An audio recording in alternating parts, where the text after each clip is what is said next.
Hey guys, it's Fultoncards here, live and direct from Brooklyn, New York City, and in front of me today, yes indeed, I have 2021-22 Upper Deck Ice Hobby Vox number 2, Over the Cuckoo's Nest, We Flew. Let's go, crew. So I've already done the rundown in the last box, I'll just get into it, and I'll put subtitles under the video to facilitate your understanding of the odds and the tiers, etc. So let's rock and roll, guys. The box looks to be a little bit crunched in the corner here, but it doesn't look like it's affected the cards, but we shall see whether they've been smashed into shards.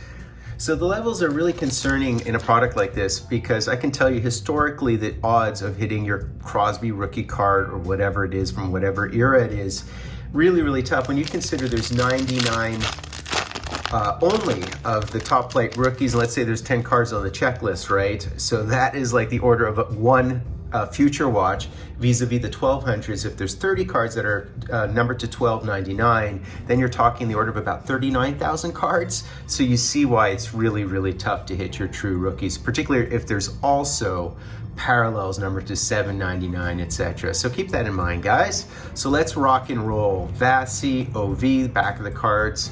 Only 1 year sort of diagnostic on the back, but nonetheless, you know, simple cards, I guess. There's the Connor Hellebuck. He does, in fact, have a glacial graph in this set, which would be beautiful to hit. And we have our first premieres off the skip here. So let's see who it is, and it would be a Calgary Flame. So that's Adam Ruzicka. That is not a bad one. Number to 1299, unfortunately, but he has looked pretty good, I'd say. I mean, considering he was a fourth rounder, put up what, like half a point a game last year, something akin to that. We do have a massive thriller here.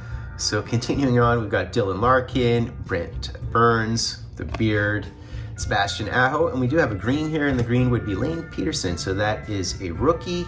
And what is this? Oh, you know what? It's the Sub-Zero. So let's see who our Sub-Zero is. We received one per box, and it's Kyle Connor. Not necessarily the right Connor, but also not the wrong Connor. You can see the other Connor in the background. How cool is that? So, oh, this thing I didn't put aside, I shall. So note that the base Sub-Zeros are unnumbered. They're 1 in 21, which is like a 57, 60% hit. However, the rookies would be numbered to 999. Adam Fox, Sid the Kid, Patrick Kane. We have a Pot Colson, that's not a bad one. Green rookie, and we have our first crystals, and it would have to be Josh Anderson.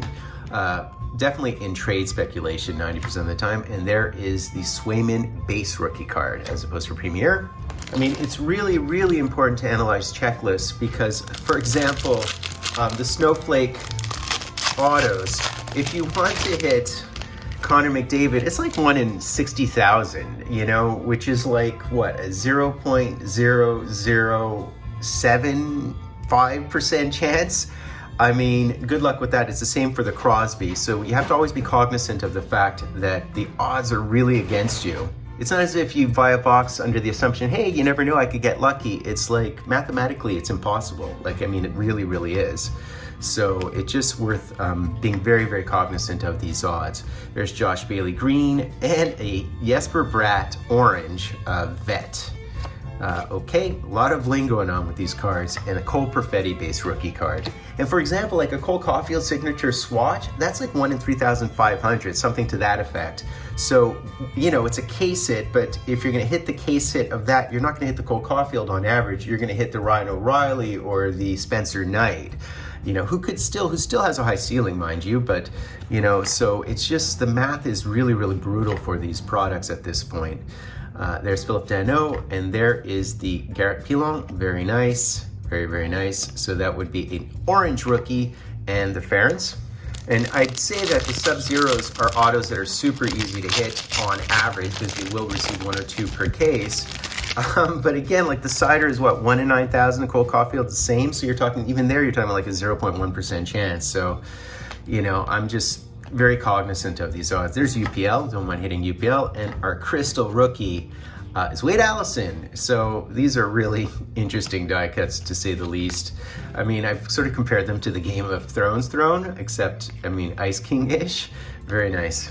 What is in here? maybe a jersey? I'm not sure what this is. I can't tell you. There's a filler in here, and then there's something a bit thicker.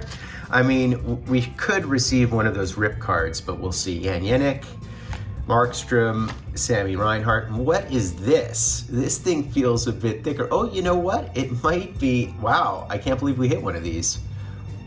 Yeah, man. So it is a jersey. It's a rookie premier jersey or just a rookie jersey? And it's Scott Perunovich. So is this considered our box hit is the question. And it's, you know, it's a thicker card, and it's a nice card. I have to say it is really a beautiful card. And he's definitely played fairly well. So I don't mind this at all. This is a really nice card. I mean, I'd say he's somewhat highly touted. You know, came up through the University of Minnesota and was a second rounder, but back in 2018. So certainly one of the major Blues guys in this checklist. One of two. There's him and Jake Neighbors, I think. There's Johnny Gibson. And who is this? Is this a Sen? So we did hit the Parker Kelly, so number to 799. So this is certainly a green parallel number to 799. So many people are complaining about Upper Deck watering down the cards, but I mean, it really has more to do with the market than anything else, I would say. I think it's very easy to complain about Upper Deck, but you know, they need to produce a lot to satisfy demand, and they can make so much money off of it, so they have to find new ways to print cards, and parallels and sub checklists and multiple products are the way to do it. So I'm really at a point now where I believe I'm going to liquidate a lot of my cards. I think it's just time. There's a Brett Burns orange, a beautiful card, and Podkolzin base rookie card. So I will be liquidating cards for sure at this point. As many as I can, probably through consignment and form on eBay. I hate doing individual deals and bartering with people and discussing money. It's just my least favorite thing to do. I consider it such an opportunity cost. We do have a rip card. So this is our rip card. I don't know if that's a good thing or a bad thing. I guess it means no auto, but on the other hand, it would be interesting to see a mini. And I have seen gold rip cards with numbered minis inside, and they're mini acetates, I believe. So we'll see. Continuing on, we have a Hyman. We do have another red here, and there is a Nate Dogg, who is just amazing when he's healthy, not always healthy. And look at that, crystals of Sean Couturier. I'd like to see him healthy. He's been filling for a couple of years. And the Mike Hardman, numbered to 399. So again, once again, it is not a true rookie. And Killen Addison. And Julie Farnham, I don't know if you know her, she has a channel. She was mentioning that he might be on the outs. Oh, wow, we have an Exquisite here. I think this is an Exquisite. Yeah, she was mentioning the fact that he might be on the outs because they bench him at the end of the year, but that was after they got John Klingberg and Killen Addison. From what I saw, was mostly given opportunity on the power play and in the offensive zone, so they weren't developing him defensively, which is kind of bad for defensemen. You need to give defensemen's opportunities. But anyways, I mean, to defend, I mean, you know, or else you become an EK65, which is really good, but you're really an ozone specialist.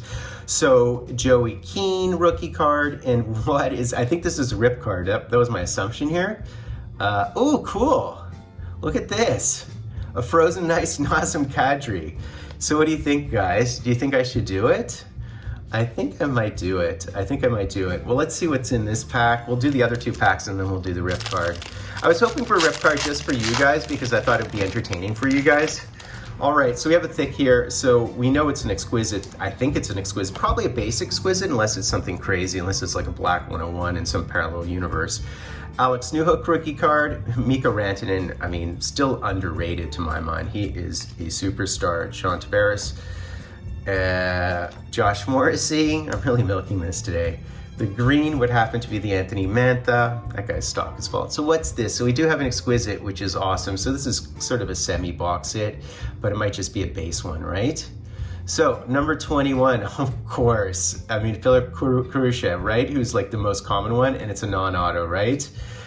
Of course, you know, I can't tell you how frequent this guy is in products in 2020, in 21 or whatever it is, but man, $299, right? To $299, that's it, yeah. So it's a base Exquisite. I mean, what can I say about that guy? On your Ramparts, right? He was on your Ramparts back in the day. So we do have this one here, which is our 2020 pack, right? So that's the premiere in there, and this is the green parallel, right? All right, Carlson, that's nice, John Carlson, although he's been trailing off a bit finally, injuries and so on, he's gotten a little bit older, beast for so many years. So who is our, of course we want the J-Rob, but a number to 99 would be ideal. Oh, Cal Foot, all right, so number to 499, so that's not the worst grouping either. A Cal Foot, okay, I'll take that. It actually looks really nice with the color match. So let's do it, guys. So this, of course, is not a gold. So I'm assuming the card inside is not numbered, it's unnumbered. How do we do this without destroying the card is the question. I did a bit of work off camera to sort of fix this a bit. So yep, to try to get it to open. My God, this is like really, really hard to get him out. Help au secours, as we say in French. Yeah. I mean, how, it's like he's embedded in here. There, got him. So here it is. Really nice. I mean, it's a really good card and he's a decent name and definitely a very strong name, one of their higher draft picks. So yeah, now this guy might turn into a superstar. He's a 7th overall pick, right? And he's only played like, what, 15, 16, 17 games in the NHL? So, I mean, and he's only 20, so he's gonna be really good. Now, is it great to have a mini of him that's an acetate? I don't know. It's kind of a novelty, isn't it? I mean, this product has become more and more for kids. So that's basically it, guys. You can see how while the product is weaker in some ways than previous years, it also is much more eventful. So it's more of a fun break, right? That's what you're paying for, I think, for breaks now. It's experiential. You're really paying for the experience as a sunk cost as opposed to trying to recoup money. There's better ways to invest anyways. The hobby is not a safe way. It's penny stocks, So, but what's really cool about it, we did receive an Exquisite as well as a jersey as well as a rip card. So that is something that is cool. Inside the rip card, we received an Ecklin, kind of cool. We did receive our crystals as well as our oranges, our greens, and some good names in there too. Our base rookies, our base, our Sub-Zero, two of the Ice Premiers, and of course our 2020 Ice Premier pack. So I'd say on average, a pretty good break in terms of the amount of stuff in here. I know that it's not for everybody, right? You have to find your niche in the hobby, and if this isn't your niche, I get it. But it's a cool product. It is objectively a cool product, even though Upper Deck is just printing cashola now. So do me the honor, guys, of sub-liking, hashtagging, trying getting into my draw. I'm Fultoncards live and direct from a place called Brooklyn, New York City. Last cigarettes, all you can get, turning your orbit around. Last cigarettes, all you can get, turning your